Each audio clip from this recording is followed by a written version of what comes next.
organic, unpredictable, unknown, lovely, beautiful, a sense of fulfillment. This is part of the pleasures of life and not the chores of life.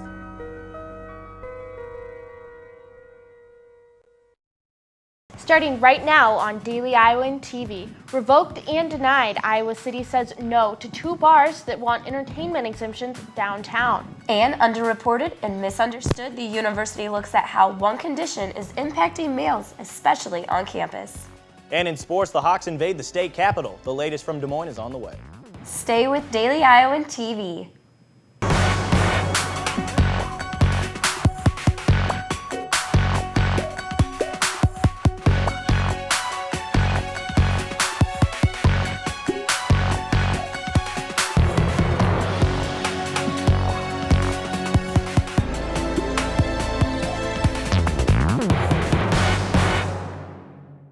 Good evening, I'm Erin Faust. And I'm Melissa Dawkins.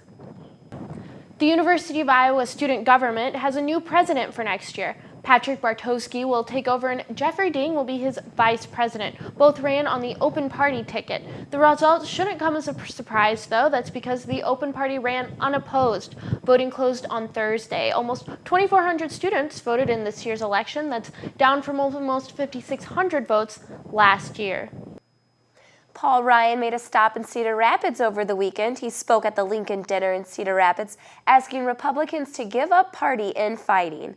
Of course, still no word on whether or not he has presidential aspirations for 2016. Find out what his visit here means for Iowa in tomorrow's Political Alert, right here on Daily Iowan TV, and read all about it on dailyiowan.com. Union Bar can no longer let in patrons younger than 21 after 10 p.m. That's because Iowa City revoked the bar's entertainment exemption.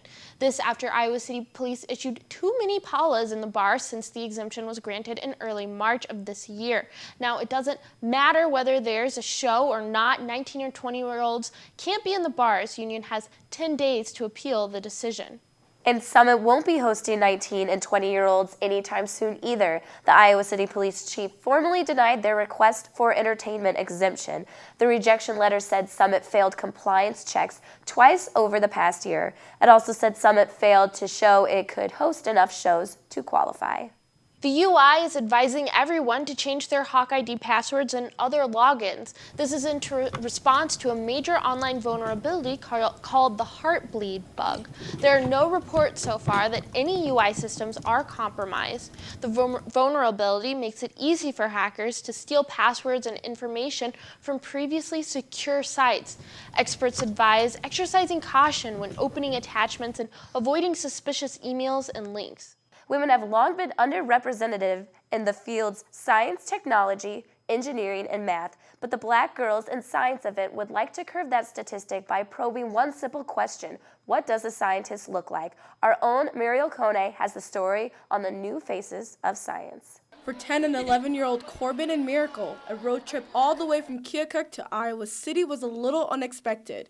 Well, actually, it was a surprise for me, so yeah. It was a surprise for me, too. Surprised by their teacher, Corbin and Miracle joined over 60 other girls who attended the second annual Black Girls Do Science event sponsored by the National Society of Black Engineers.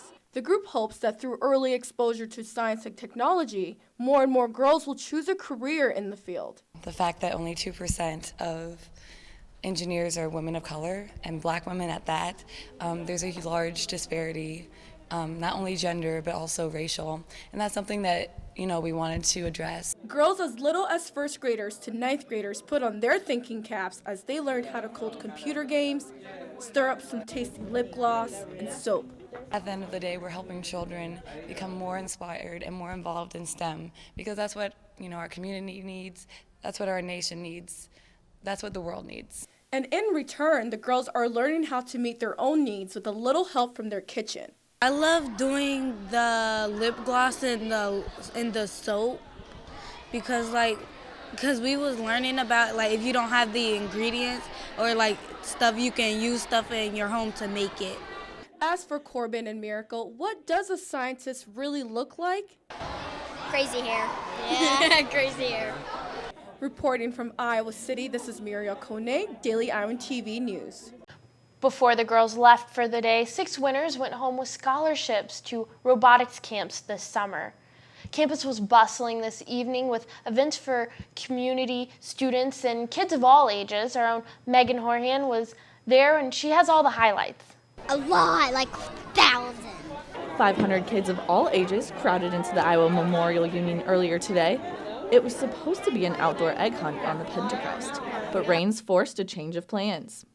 There is still plenty of fun and sugar to be had indoors, with candy, face painting, balloon animals, and pictures with the Easter Bunny. Yesterday, hundreds of people put sneakers to the pavement. The 6th annual Damped Downtown 10K hosted over 300 runners. The money raised will provide scholarships for high school students in the Iowa City area. 3, 2, 1. Run, walk, and at the finish line, dance, all the while getting doused in color. Color Your Campus teamed up with the UI's American Marketing Association for a 5K fun run on Saturday. We are able to get the community involved and the students and the surrounding area. A great way for them to show their Hawkeye spirit and show what Iowa City is all about. The runners started dressed in all white and ended covered in black and gold to show some extra school spirit. Just doing this run to support the campus and support our University of Iowa, black and gold all the way. It is similar to other color runs, but this one focuses on giving back to the community. A portion of the proceeds will benefit the UI Children's Hospital. It's going to be great. Team title, bring it in. Woo! Yeah, baby. From sugar rushes to sprints to the finish, energy is still high, even as the artificial dust settles here in Iowa City. Megan Horhan, Daily Iowan TV. Erin, I know you ran the color run. How did it go? It was so much fun. It's very different than any other 5K I've ever done. And we were a little spoiled with the nice weather. It was gorgeous. It was so nice. So with that nice weather, though, we are kind of transitioning into some not so nice weather. We're entering our severe weather season, and Muriel Kone has all the details. Well, thanks, guys. The National Science Foundation actually just awarded a UI professor a major grant to study extreme weather. A UI assistant engineering professor will be looking at extreme events in the U.S., including heavy rain, flooding, and hurricanes. We are entering our extreme weather season and even had a tornado warning in the area this evening. The rain we saw today has a 30% chance of sticking around tomorrow as snow. And tomorrow morning starts out at a chilly 34 degrees with partly cloudy skies. We'll stay in those 30s into the afternoon and evening hours. And don't worry, the snow won't stick around long. We'll start warming up Tuesday and finally scratch the 60s on Wednesday. Thursday will be about the same. Then we can expect some rain headed into the weekend. Melissa and Aaron, back to you. Thanks, Muriel. A recent study by Oxford and Glasgow University determined that men with eating disorders are underdiagnosed, undertreated, and under-researched. As it turns out, specialists at the University of Iowa are paying more attention to this issue. Daily Iowan TV's Megan Sanchez has the story. The recent study identifying an under-recognition for eating disorders in men was hoping to break down the stereotype that eating disorders such as anorexia, bulimia, and binge eating are just a girl thing. Joanne Daylor-Miller is a dietitian with Student Health and Wellness at the University of Iowa. She said she's seen a problem with reporting in both genders, but there's a greater underreporting in men, and I think a greater hesitation of men to come forward and admit that they have a problem. The biggest difference between eating disorders in men and eating disorders in women is that men are usually concerned with how they look in terms of muscle tone, but women are usually concerned with being thin. If you suspect someone you know may have an eating disorder, here's what to look for. Does the person have a preoccupation with food or weight, talk about weight or weight control often, display drastic changes in weight, disappear after meals, or appear nervous during gatherings involving eating or food? Aside from eating disorders in men as a whole being underrecognized, one particular disorder, binge eating, can be overlooked among both genders. And that's really defined as eating a large amount of food, more than a normal person would, in a very short period of time, and also with a feeling of not being able to stop. Daylor-Miller said she often sees binge eating more in men than in women. This disorder can also lead to binge drinking. So if you're wondering whether or not a male you know has an eating disorder, don't just shake it off. It can and does happen to both genders. Megan Sanchez, Daily Iowan TV. UI Student Health Service provides a variety of services to support options for people battling eating disorders. To find out more, they can check out their website at studenthealth.uiowa.edu. For now, we're turning it over to Cody Goodwin for everything black and gold in the Daily Iowan TV Sports Studio. Thank you, ladies. Welcome to this Masters Sunday edition of the program. Cody Goodwin flying solo this evening with some Iowa golf and Hawkeye football both on tap, but it's the latter that takes the top spot on the program this evening. Kirk Ferentz and company in Des Moines over the weekend. The Hawks practicing in front of hundreds of fans in the state capitol, with plenty of the team's storylines unfolding on the field for black and gold supporters to see. Daily Iowan TV Sports' Jalen Socek was in Des Moines and has the extended recap. Hawkeye fans young and old out to watch the Hawkeyes' 9th spring practice in Des Moines Saturday afternoon. Offense on display for this one.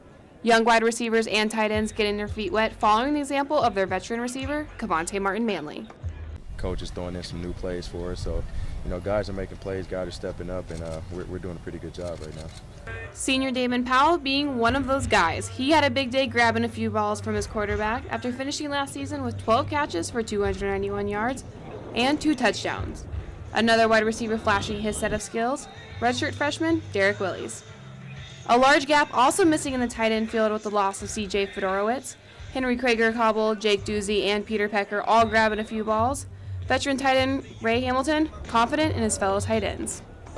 Sure, C.J. was a great player, and we're going to miss having him around. A great guy for the locker room, but going forward, we're not worried about that C.J. is going. We're worrying about getting better individually right now, and then more importantly, getting better as a team. Head coach Kirk Ferentz, however, not too impressed by his team's effort. Today was, just okay. There's some good things going on out there and some things that are encouraging, but a lot of things today that would really get us beat in the fall. So, that's part of spring ball, but we probably had more negative type plays today than we've had in probably any 5 days combined. So we'll have some coaching to do and some correcting to do next week for sure. Ferentz and company will be back in the public eye April 26th for their spring game. Jalen Socek, Daily Iowan TV Sports. The Hawks dominating the field at Finkbein Golf Course in the Hawkeye Great River Entertainment Invitational with a final scorecard of 11 under to win the team event by a total of 15 strokes over Iowa State. Stephen Ime, the individual champion Sunday, starting the day in third before finishing at 3 under to claim the tournament's top spot. Daily Iowan TV Sports' Rachel Bedell has more on a team that is hitting its stride at just the right time. Iowa men's golf hosted their 21st Hawkeye Invitational this weekend, and the upperclassmen had all the faith in the 2 starting freshmen to be ready. It really is important to understand what the problems are at Finkbein. Obviously these freshmen went through a fall and had to qualify. We just had qualifying last weekend to see who was going to play for us. So a lot of competition inter-squad, a lot of people that are vying for those 5 top spots. Ray's been in the lineup quite a few times, and so he's kind of matured fairly quickly, and Carson's a good player as well. I don't think he'll have any trouble adjusting. They've put in the time, and they've showed in qualifying that they can play with us, so all of it goes to them. Those upperclassmen have also got to experience the first full season with the new Hoke Family Golf Complex. To be able to have that facility to go to work on hitting, putting, chipping, really everything in our game. It's awesome. I mean, we have, TrackMan back there, which, as anybody knows, is top of the line in, swing analysis and V1 for videos. So it's been great this winter being able to just go out there whenever we want, really.